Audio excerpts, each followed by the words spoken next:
Fala pessoal, sejam bem-vindos aí mais um episódio lá MediaCast e hoje vai ser bem bacana, hein? A gente tem um convidado aqui, o cara é matemático, o cara entende tudo de negócios, é um consultor, um especialista e eu tenho certeza que vai ser um episódio rico, onde você vai conseguir agregar muito conhecimento, expandir aí as possibilidades do seu negócio.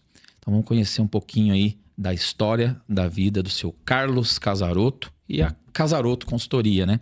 Gente, gestão, governança, são alguns dos pontos que a gente vai abordar aqui hoje.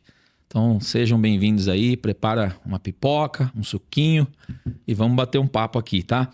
Seu Carlos é matemático com MBA em gestão empresarial pela FGV, especialização em gestão por competências pela USP, certificado como conselheiro administrativo IBGC.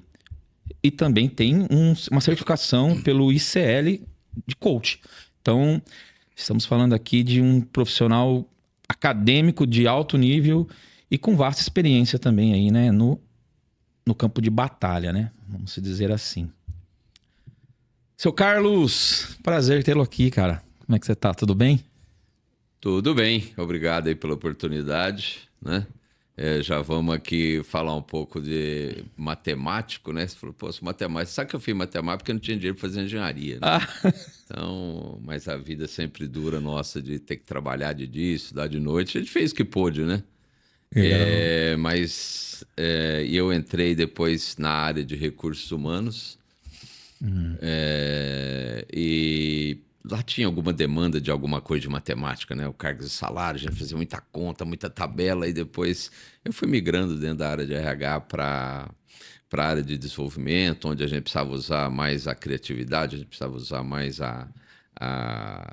o lado esquerdo do cérebro, né? Uhum. E aí a gente vai desenvolvendo outras competências, tá?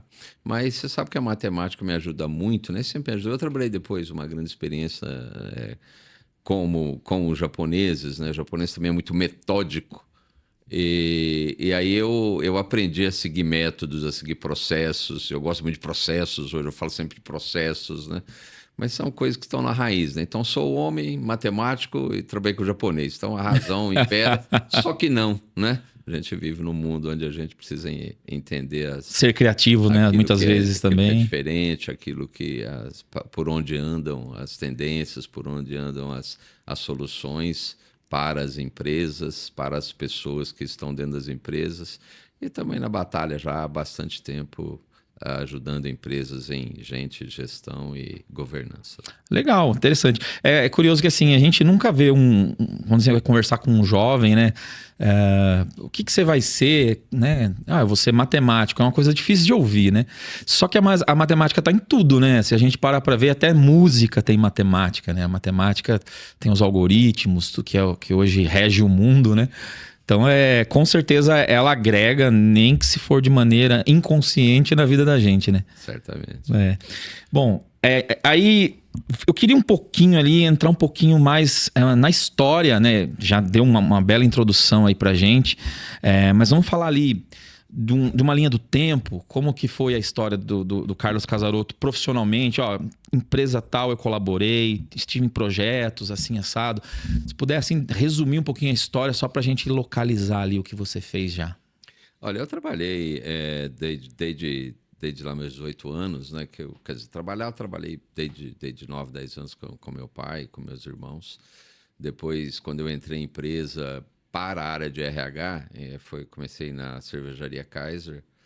E lá na época do baixinho da Kaiser, né? A Kaiser era bastante famosa. Tinha degustação lá? Tinha. Oh, bom, hein? Um bom emprego, hein, seu Carlos? Isso era bom pra ter minha barriguinha, né? Lá que eu peguei ela. Tá certo. E depois tive a oportunidade de crescer lá dentro. Depois fui para a Medley Farmacêutica, já atuando em Campinas. Olha, bem diferente. Bem diferente. Eu digo que eu aprendi a beber cerveja, depois eu fui me curar com o remédio, né? E depois eu fui para trabalhar na Honda, aí que eu tive uma grande experiência com o japonês, uma cultura muito forte, né? Diferente. das que eu tinha tido, e fiquei lá por 8 anos, sempre dentro da área de RH, crescendo, assumindo outras funções. Lá eu aprendi muito sobre gestão, modelo japonês de gestão, foco em resultado, processo, disciplina, e isso eu trouxe para minha vida, né? Tanto pessoal. A gente vê que na cultura, inclusive teve um episódio, não sei se o senhor vai lembrar, da Copa do Mundo, que eles vieram assistir um jogo, né? E depois eles limparam o estádio, né? Assim, tem muita coisa bem bacana de absorver dessas culturas, né? Tem sim, a cultura, eu gosto muito de falar sobre cultura organizacional, né? E a cultura japonesa, ela é um exemplo daquilo que funciona, né? De maneira muito definida, né? Muita disciplina, tem processo, é cumprido, todo mundo faz de boa e não tem tempo quente, tá? Depois eu passei pela Indiana, TCS, que aí totalmente diferente, fazia software para bancos, para governo, né? Sistemas legados de software, negócio que não tinha produto, né? Fica por aí, tá? Depois eu ainda fui para o interior, trabalhei no Grupo Minerva Alimentos, de processador de carne, o segundo maior processador de carne do Brasil hoje. Inclusive, todas essas empresas são notórias, né? São grandes empresas, grandes projetos. Bem interessante. Todas eu pude agregar, pude aprender bastante, né? E a gente vai conhecendo novas realidades, novas dificuldades, novas realidades, né? Depois ainda passei pela TGM em Sertãozinho, como diretor de gente de gestão, e pela Imediato em Ribeirão Preto, né?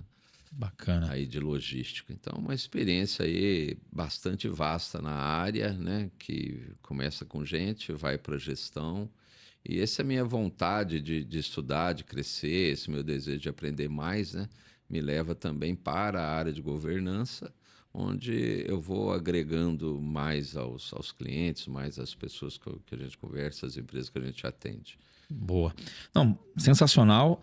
E agora eu queria até aproveitar esse gancho aí e falar um pouco dessa questão de gente, gestão, governança. Se a gente pudesse dar uma breve introdução, de maneira bem sintetizada, o que é cada coisa.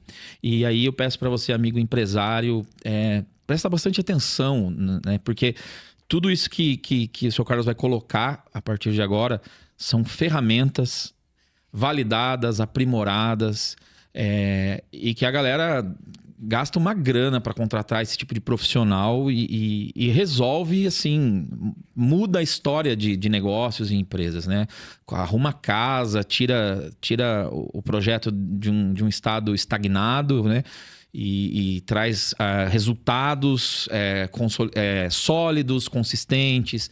Então, vamos focar bastante aqui, porque acho que agora a gente vai entrar numa parte até um pouco mais técnica da coisa. Queria que o senhor pudesse assim, definir para mim. Vamos começar com gente. Acho que gente dentro de empresa, gente faz a empresa, né? Seu Carlos, tô muito enganado. Não tem como ter uma empresa se não tem gente, né? Você sabe que eu vou só dar um passo um pouco atrás, porque o que conecta tudo isso, né? Pessoas e resultados, né? Como eu trabalho com RH há muito tempo, e eu falei para você no começo que eu tenho esse lado mais metódico, esse lado mais racional, né? Sempre querendo quantificar, sempre querendo mostrar também o resultado dessas pessoas. Métricas. Que é a língua da empresa, né? Pessoal, muita gente reclama que o RH é platônico, é um negócio meio até de firula, etc. Muito gueré e pouco resultado, né? Mas eu sempre tive uma preocupação de olhar muito para o resultado, muito para a empresa, muito para o negócio, né? Então, eu gosto sempre de falar que a gente precisa ligar pessoas e resultados. Então, a pessoa, sim, gente, é a base, né, para o resultado, é a base para que as empresas possam obter aquilo que ela precisa, tá? Agora, cara, é um grande desafio a gente criar ambientes para que isso ocorra, a gente preparar a liderança para que isso ocorra, a gente ter estruturas para que isso ocorra, né?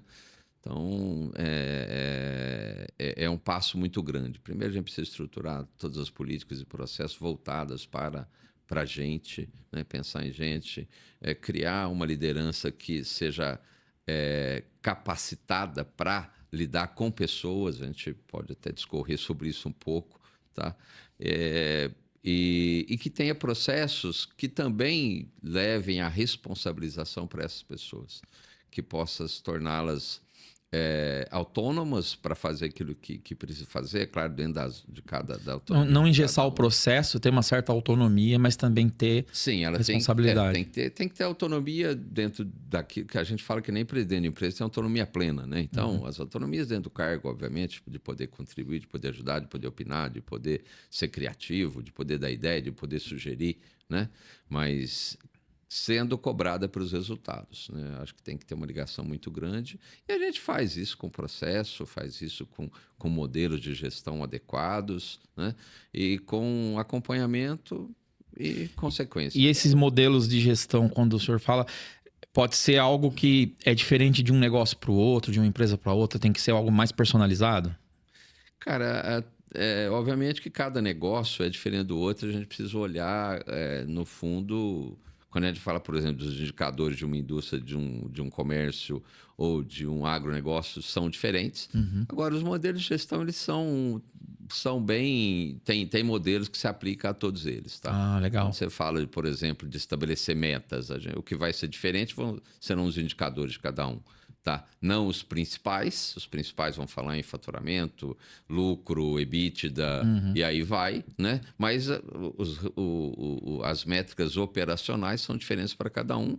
A gente precisa sentar, olhar o que é, entender, definir quais são e ir atrás de definir meta e fazer planos para você atingir as metas e rodar PDCA. Tem metodologias bastante validadas para isso, tá? Tá. Bom, bem interessante. E ainda no guarda-chuva, então, da Casaroto, que até agora a gente estava falando do Carlos Casaroto, mas o senhor fundou aí uma consultoria né, que tem uma equipe, tem outros componentes. E nesse guarda-chuva a gente fala de gente, gestão e governança. Vamos falar um pouquinho de gestão? Para a gente sintetizar, o que seria uma boa gestão?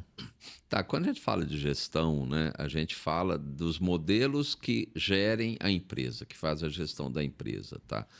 Como ela toma decisões, como ela tem ou não um modelo que leva para resultados ou não, se é a cultura organizacional a gente coloca num guarda-chuva de gestão, se a cultura ela é mais focada em clientes, se ela é mais focada em custos, se ela tem mais um foco interno, se tem mais um foco externo, tá? Então, aqui a gestão, a gente fala dos indicadores, das metas, das métricas, a gente vai falar de bônus, por exemplo, que liga lá com a área de gente, a área de RH, a gente vai falar de consequências, de avaliações.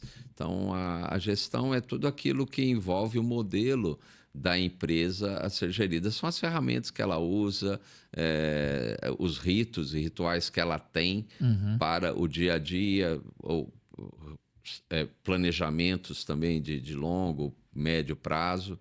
Tudo aquilo que envolve o modelo que a empresa funciona, que não é aquela... Né, que não é a máquina funcionando ou alguém vendendo alguma coisa, ou seja, tudo aquilo que dá suporte para isso, todos os processos e todas as ferramentas são os modelos de gestão que a empresa possui. Nossa, sensacional. E da forma como o senhor coloca aqui, fica muito didático, muito de fácil assimilação. E são assuntos até complexos e colocado dessa forma facilita bastante. Então a gente pode avançar aí para governança, né? Porque é uma palavra até que tem sentidos diferentes para contextos diferentes, né?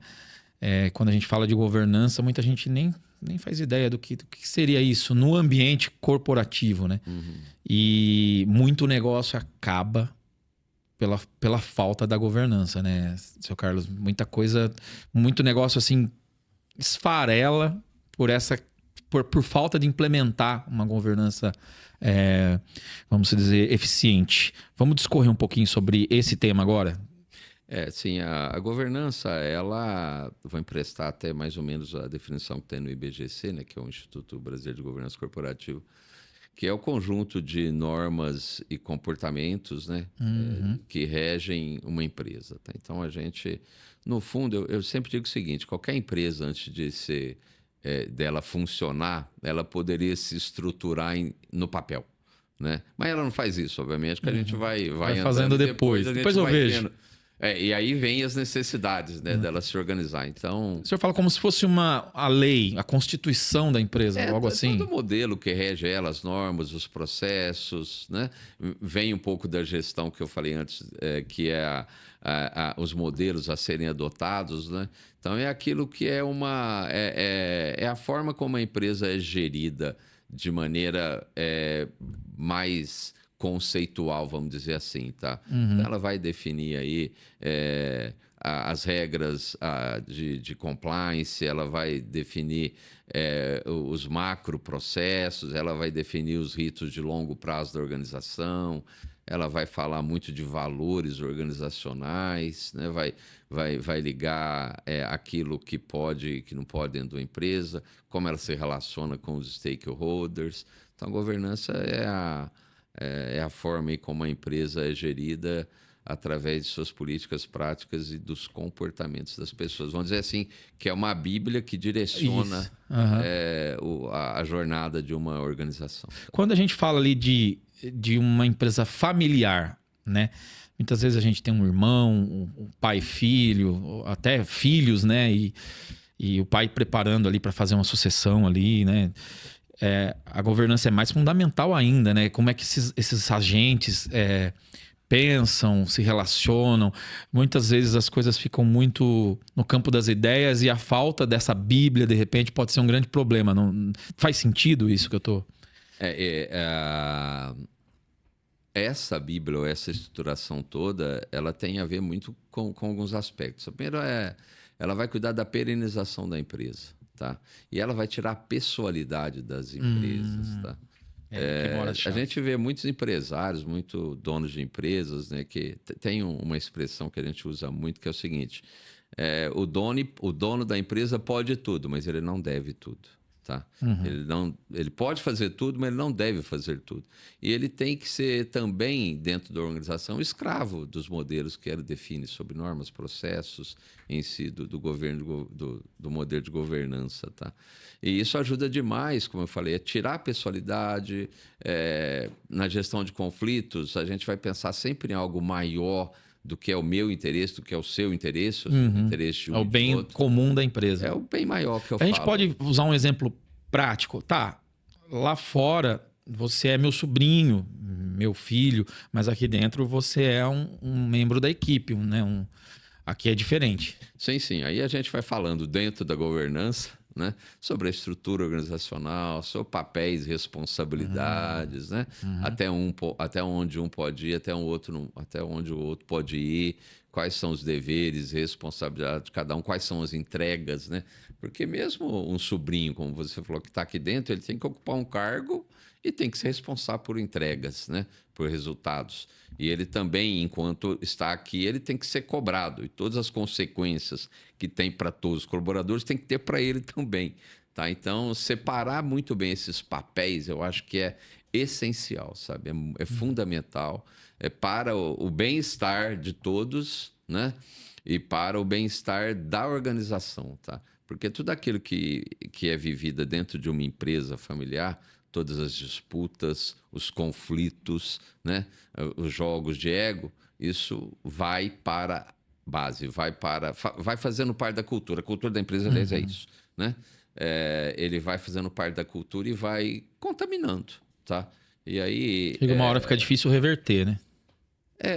A gente tem casos que a empresa muitas vezes precisa tomar algumas atitudes na vida, né? Que a gente tem algumas opções que ela vai, ou ela vende, ou ela se junta com alguém, ou muitas delas, infelizmente, acabam indo à bancarrota, né? Mas é importante demais definir papel, responsabilidade dentro de uma organização, cada um fazendo aquilo que precisa, né? Independente de ser família ou não. Lembra daquilo que eu falei ali atrás, né? Muitos negócios acabam por não ter uma governança bem estruturada, tá aí, de maneira muito didática. Inclusive, estou muito impressionado com a didática e é uma habilidade aí muito, muito evidente do seu Carlos, e acredito que isso também é muito importante na hora de uma consultoria, né? Trazer clareza, trazer exemplos, isso é muito bacana. E, bom, a gente então já falou um pouco do seu Carlos, falou um pouco dos pilares que a Casaroto Consultoria traz. E sobre a Casaroto, tem alguma história assim que seria legal a gente trazer para a galera? Algum trabalho da equipe?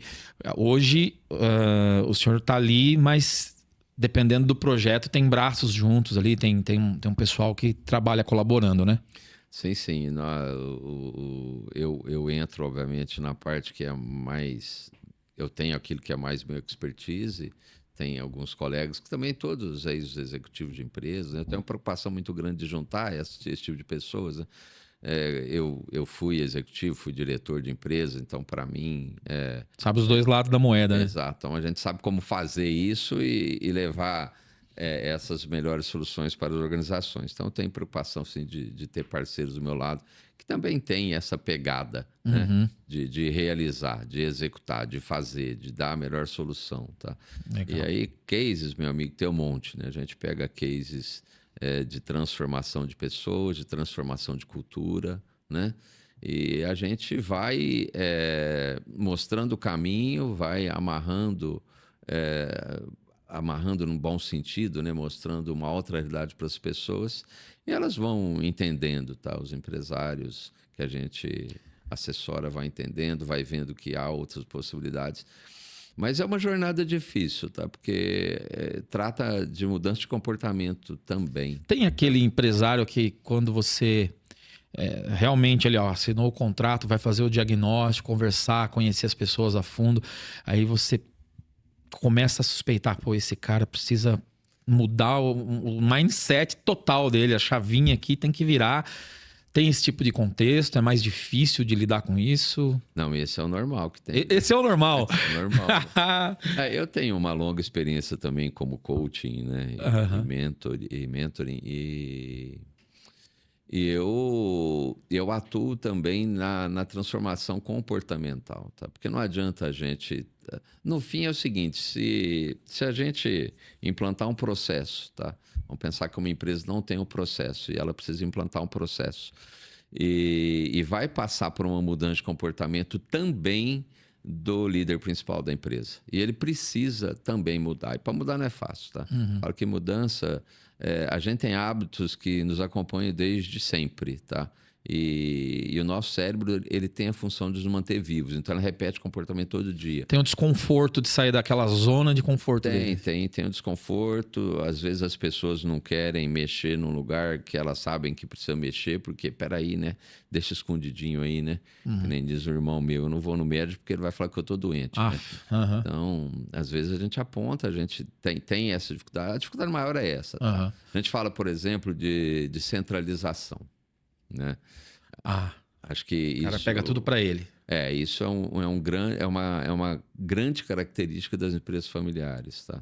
Onde o dono ele centraliza decisões e aí tem... mas o dono também, nessa centralização, ele vira o gargalo da empresa, tá? Porque ele precisa fazer tudo precisa passar na mão dele, precisa aprovar tudo, precisa... Vai sobrecarregando, né? Sobrecarrega, ele fica estressado, fica extremamente viciado no trabalho e ele não cria pessoas autônomas. Como eu falei agora há pouco, que autonomia são pessoas que podem definir para provar alguma coisa, podem definir tomar alguma decisão do dia a dia da empresa. Então, dentro do escopo do papel e responsabilidade dele, ele pode fazer isso. Agora, cara, para uma pessoa que não... para aquele empreendedor, para o empresário, que eles têm isso que é inato dele, que é a centralização do poder. Quando ele precisa dividir o poder, quando ele precisa perder um pouco dessa centralização e praticar a delegação... Ele fica incomodado. Muito difícil, é muito difícil. Tá? É muito difícil. O que não faz muito sentido, porque se eu contrato um profissional para uma dor que eu já tenho, eu preciso, no mínimo, confiar, acreditar e apostar nesse profissional, né? O diagnóstico é esse, então eu estou envolvido, eu preciso corrigir essa rota. Não tem... Em tese, sim, né? Mas para aqueles que têm esse hábito, para o empresário de maneira geral, tá? Acho que todos aqueles que são empresários que fundaram empresa, eles têm uma tendência a centralizar. É claro que muitos descobrem realmente que devem delegar. E a gente faz isso como? Como você vai? Você vai ter processo que vai definir aquilo que você delega, aquilo que você não delega, tá? Porque o processo ele vai confortar um pouco a cabecinha de quem centraliza para que ele possa delegar com segurança, tá? Claro que vai passar pelas pessoas, vai passar pela formação de time, pelo perfil daqueles que estão abaixo, porque eu digo que o delegar é sempre assim, tá? Eu preciso soltar, mas o outro precisa querer pegar, tá? Porque se um não cai no chão, solta, o outro não pega. E se você solta, o outro não pega, não dá certo, tá? Então, precisa ser um processo simultâneo. Tem modelos que levam para isso, né? Como que a gente vai orientando de fazer essa delegação. Mas ela precisa acontecer, tá? Porque a empresa, quando é pequena, está debaixo do olho do dono, ela vai crescendo e o dono está perto, que ele vai olhando tudo, né? Depois começa a expandir. Ele precisa criar líderes que vão também levar isso para baixo. E tem que ter modelos, tem que ter processos que garantam. E para ele, né? Dar uma garantia para ele saber que as coisas vão andar, independente dele estar olhando tudo ou não. Cara, sensacional. Que papo sensacional. Passaria horas ouvindo aqui. E aí, já que a gente já colocou na mesa toda a base dessa conversa, eu reservei umas perguntinhas. Vai lá. Porque eu quero explorar um pouco mais dores reais ali de cada guarda-chuva desse que tá dentro da consultoria e tudo mais. Então, eu vou fazer essas perguntinhas aqui. Fica à vontade. Ó, vamos lá. Qual o maior erro das empresas?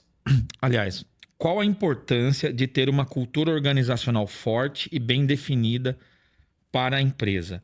Sei que o senhor já até mencionou algo, mas vamos tentar sintetizar, assim, se a gente puder pôr as prioridades. Qual que é a importância de ter essa cultura organizacional forte? A cultura forte, ela alinha todo mundo, tá? Então, a cultura ela vem desde o CEO, desde o dono da empresa até o funcionário de nível mais baixo, tá? Então, ela vai alinhar todo mundo através de comportamentos.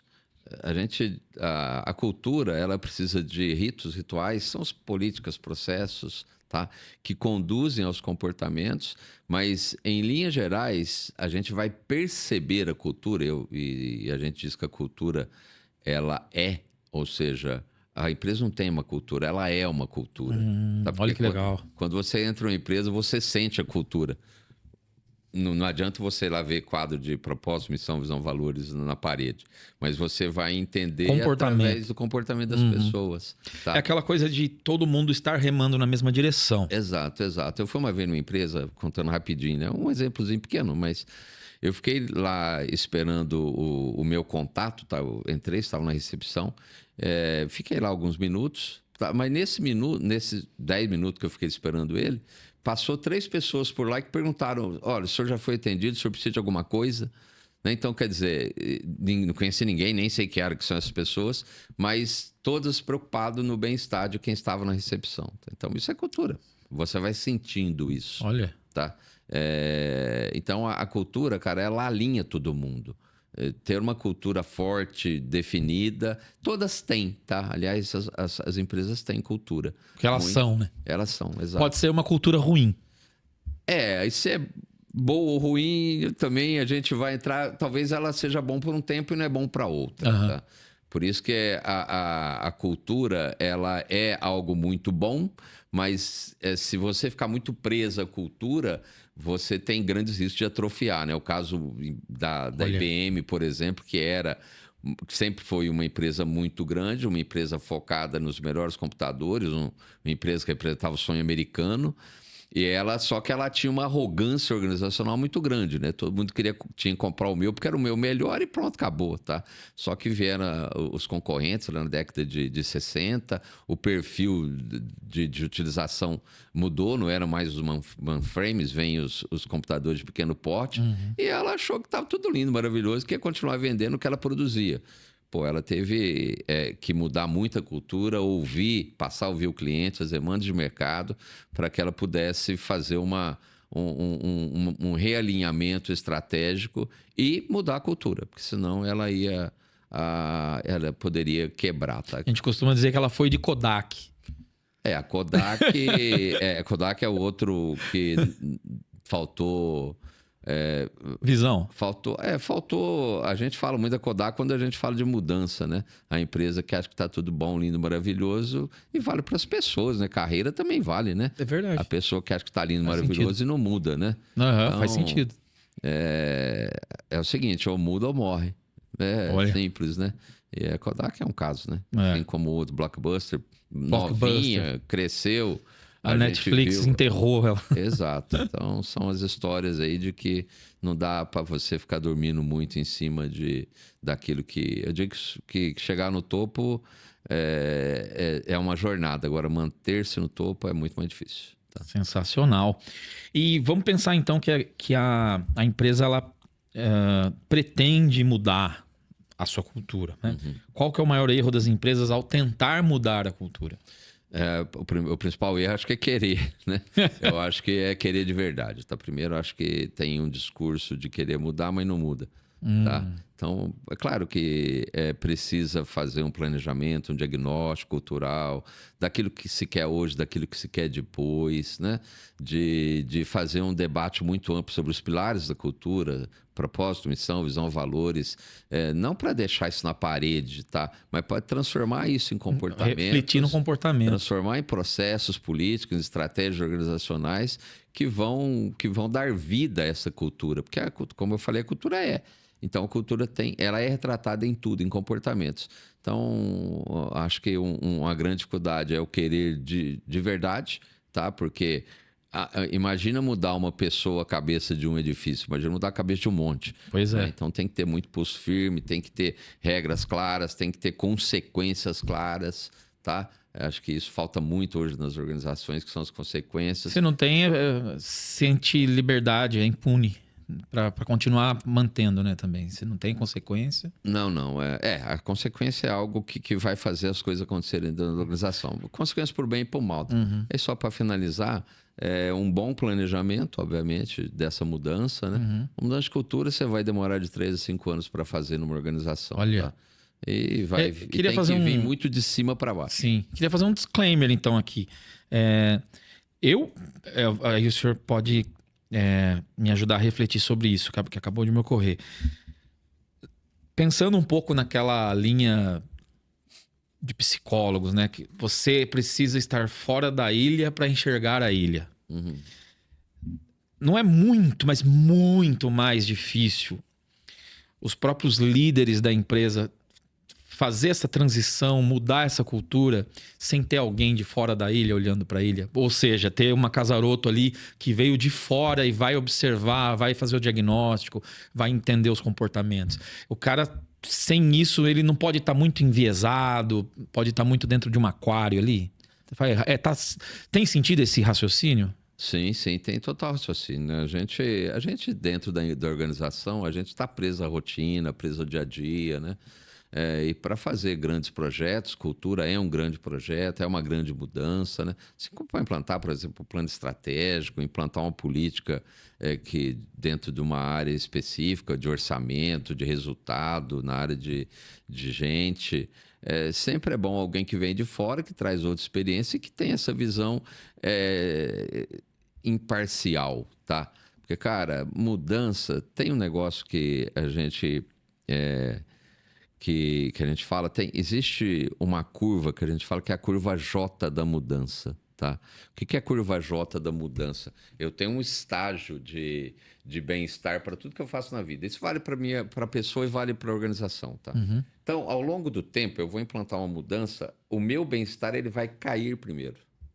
E depois ele vai subir, vai empatar com o bem-estar anterior para eu ter um estado de bem-estar melhor. Ele faz o J. Ele faz o J, tá? Então, nessa queda vem a sabotagem, tá? Seja ela uma mudança pessoal e seja uma mudança organizacional. Se é uma mudança simples na organização, deixa de fazer em planilha e vai fazer em RP. Uma autossabotagem, né? Mas Cara, veja sensacional. bem, cara, então quem está ali dentro não consegue conduzir o processo. Tá? Tem que ter alguém de fora, de novo. Um grande patrocínio da alta cúpula da organização. Então vamos falar sobre a alta cúpula. Vamos lá. O papel da liderança ali para desempenhar o sucesso ou o fracasso, né, dessa mudança. Qual que é o papel dessas pessoas? Vamos falar para esses líderes, né? Total. Total. Se não tiver um alinhamento muito grande entre aqueles que mandam, né? Sejam eles donos, sejam eles CEOs, sejam eles presidentes, e se não tiver uníssono nisso, eles não descem isso para baixo, tá? A gente falou agora há pouco daquele tem 2 irmãos, um briga com o outro, às vezes. Bom, família tem questões familiares, né, que permeiam tudo isso e que vêm para dentro da organização, tá?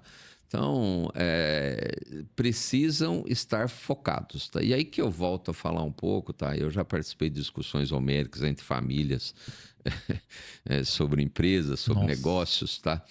E eu falo, senhores, sem ego, vamos pensar no bem maior. Então, a gente precisa pensar no bem maior, no legado. Tá? O que a gente vai deixar, para onde a gente vai levar esse CNPJ. Não estamos falando de CPF, estamos falando de CNPJ. E aí, por isso que é importante ter processos, ter políticas, ter normas, ter uma estrutura de governança muito bem definida, tá? Porque todos eles têm que ficar sob as normas que regem o negócio. Nossa, que sensacional. E assim, como que faz para alinhar esses gestores que insistem, continuam praticando assim condutas ultrapassadas, assim? Cara, vamos falar de mudança de cultura, né? A gente tem um tipo e vai ter outro, tá? Talvez ultrapassada nesse sentido, né? Eu vou dizer para você o seguinte: comportamentos, tá? Nós temos que ter, eu sempre falo que a gente precisa ter dois pilares essenciais para sustentar qualquer mudança ou qualquer implementação dentro de uma organização. São processos, normas e são comportamentos, tá? Que precisam levar tudo para o mesmo lugar. Não posso ter só um, porque ele fica disperso, tá? Você pega, por exemplo, pessoas que têm boas intenções, e elas têm boas intenções. Só que as boas intenções não forem canalizadas internamente por processos, elas não canalizam e não agem de acordo com aquilo que a organização quer. Então, define-se processos, padrões, normas, ritos, rituais. Comportamentos, a gente vai corrigir as pessoas, os gestores. É o novo caminho, é por aqui. Vamos trabalhar mudanças, mentoria, coaching individual com eles. Agora, meu amigo, eu vou falar um negócio para você. Aí vai valer também aquilo que ninguém faz omelete sem quebrar os ovos. Então, alguns vão ficar pelo caminho. Certo. E aí eu penso numa situação assim, a importância do pulso firme, né? Na correção do comportamento que está desalinhado. Como que é isso? Bom, para você, quando você é pago para isso, você acaba recebendo ali um alvará para ser franco, né?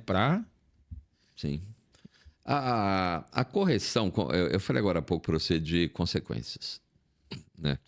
Todas as empresas precisam ter as consequências. Então, a gente fala de processos, normas, regras, e aquele que não se comporta de acordo com isso tem consequências. Tem consequência para o bem, é claro que aqueles que estão alinhados, e tem as consequências para o mal. Vou falar um negócio bem simples para você. Todo mundo deveria ter meta e tem que bater meta. Se bate meta, o reconhecimento é um bônus, um reajuste salarial, uma promoção, tá? É um outro reconhecimento que a empresa faz. Agora, se não bate meta, cara, claro que a gente vai trabalhar liderança para dar feedback, para melhorar o colaborador, para ajudar, etc. Mas se permanece sem atingir os resultados, não tem jeito, você tem que trocar, tá? Então, é importante demais ter consequências, tá? Eu vou falar de comportamento, por exemplo, você escreve no seu código de ética que os colaboradores, é um valor da empresa, a empresa é ética, tá? E acima de tudo. E aí vem um gestor, vem algum colaborador que tem algum poder decisório, ele faz uma falcatrua, faz uma negociata, tá? Mesmo às vezes não é nem em interesse próprio, mas algo que não é ético, né? Mesmo que isto venha a aumentar o resultado dele, aumentar o resultado da organização. Se ele não agiu com ética, ele tem que ser demitido. Que ele está totalmente desalinhado com Independente uma de lei ter melhorado até o máxima. resultado da empresa. Mas, cara, isso é condição sine qua non, seguir os valores da organização. Então, a consequência é essencial. Porque quando a gente fala quando a gente deixa alguém burlar, né? A gente está falando de valores, porque é o principal dentro da cultura de uma organização. Quando a gente deixa alguém burlar um valor, a gente está dizendo para todo mundo, também pode burlar que não vai acontecer nada. Né? E tem o lance do trair e coçar, é só começar, né? Fez uma, fez duas. E aí é o exemplo, né? Como eu disse para você, a empresa é uma cultura. Então, não adianta estar na parede, é aquilo que ela faz no dia a dia que reflete a cultura verdadeira dela. Eu queria mudar um pouquinho aí para a gente já começar a expandir esse guarda-chuva, falar um pouquinho aí dos conflitos e letargia organizacional. Por exemplo, é uma curiosidade que eu tenho, né? A quem cabe a mediação dos conflitos entre os sócios e os gestores, os líderes? Primeiro que precisa ter conflito, né? A gente não tem conflito, então a gente evita conflito e a gente paralisa. Né? Na vida e nas empresas é assim. Como você deu o exemplo agora de sobrinho ou irmão trabalhando junto, muitas vezes não vão brigar não, e a gente não debate um tema que precisa ser debatido, a gente não discute um assunto que precisa ser discutido, e aquilo fica parado. Aí muita coisa vai ficando parada, tá? Sempre é bom uma figura do mediador externo, tá? Aí os conselheiros que estão dentro das organizações, consultores, alguém que tem uma vivência em realidades parecidas, alguém que tem uma senioridade, que tem uma maturidade, né? Que possa ouvir, entender um lado, ouvir, entender o outro e canalizar para um bom termo tudo isso. E até fomentar o conflito, mas dentro de regras, critérios, padrões, pensando sempre naquilo que é melhor para a organização. Coloca a bola no chão e fala, a gente precisa conversar sobre isso agora. Precisa, claro que aí também muitas vezes vai acompanhar um individualmente, outro individualmente, porque isso às vezes desequilibra. Então é um processo, muito delicado, tá? É muito delicado, tem que ter profissionais realmente capacitados para fazer isso, mas que é extremamente importante dentro de uma empresa. E como que você observa e vê a evolução da liderança ao longo do tempo, assim? Você consegue... Liderança, cara, desde quando eu me entendo, que trabalho na área de RH, que eu me entendo por gente, que é um problema, né? Dentro das organizações, a gente fala de liderança. Aliás, a liderança é o responsável pelo resultado. A liderança cumpre um papel extremamente importante dentro da organização. Tudo passa pela liderança. Tem um amigo meu que fala assim, o líder é sempre culpado. Culpado é claro que não é só pro lado ruim, mas culpado pro lado bom também. Tá? Mas eu entendo que a liderança da minha época era um tipo de liderança mais baseado no comando e controle. Os comandados eram mais obedientes, né? Não questionavam muito. O que as pessoas queriam era ter um emprego e se manter naquele emprego por longa data. Então fazia aquilo que tinha que fazer mesmo e pronto. Agora, hoje, a gente foi passando de geração em geração, vem informação, vem mais abertura, vem as pessoas com acesso à informação de maneira muito rápida, outros hábitos, a sociedade em si mudou demais, tá? E a liderança também precisa se adequar, né? Hoje, ela precisa saber lidar muito mais com pessoas. Antigamente, você falava faz aqui e tá feito, beleza, vira a cara e o outro vai fazer. Hoje tem que falar, olha, vem aqui, faz isso por favor, tá fazendo por isso, por isso, por isso, por isso. As pessoas querem saber muito como hoje. Por quê? O porquê, o propósito do trabalho, né? A razão do trabalho. Então, se a gente gastava 20% do tempo para lidar com pessoas, o líder, e 80% com burocracias, hoje ela precisa inverter isso. Então precisa ser 80% com pessoas e 20% para fazer o papel burocrático. Caramba, nunca tinha pensado sobre isso. Pessoas. O líder que não gosta de pessoas... Não tem condições de ser líder. Não tem problema em não ser. Uhum. Né? Tem áreas específicas, muito técnicas, onde... Ele vai se encaixar muito bem. Você pega uma área contábil, uma área de tecnologia e tal, mas o líder é aquele que cuida de massas, aquele que cuida de trabalho mais árduo, tem que ter tato, feeling, tem que ter sensibilidade. Eu sempre falo que pessoa é o seguinte, uma é diferente da outra. Complexas pra caramba. E eu sou diferente de você, e eu sou diferente de mim ontem, porque hoje eu tô de outro jeito. Olha, verdade. Então você tem que ter perspicácia de saber e tirar o melhor de mim, porque o líder precisa tirar o melhor de cada um a partir da realidade de cada um. Isso é... Mas eu falo, só para encerrar, né, que ser líder é uma dádiva, é uma graça, né? Porque o que a gente pode transformar a vida de alguém a partir da sua orientação, a partir da sua... do seu feedback, a partir sua mentoria, né? Da sua mentoria, a partir do interesse que você tem pela pessoa, você vai ajudar pessoas a crescerem. Eu passei por isso na minha vida, né? Isso é legal demais. Ajudando pessoas a crescerem, a se desenvolverem, virarem gestores em outras empresas. Então, isso realmente é uma graça que a gente recebe. Sensacional. Bom, vocês viram aí, essa foi a primeira etapa. A gente vai dividir esse episódio aqui em 2. Então, foi a primeira parte da nossa conversa com Carlos Casarotto e a Casarotto Consultoria. E vocês viram quanta informação valiosa. Então, não perde o segundo episódio, tá? Que a gente vai subir já na sequência. E a gente vai continuar se aprofundando mais nesses temas, nesses assuntos, que é um papo, assim, muito interessante, muito bacana, com quem sabe do que tá falando, tá bom? Então, obrigado pela sua audiência aí. Até o próximo episódio e a gente se vê.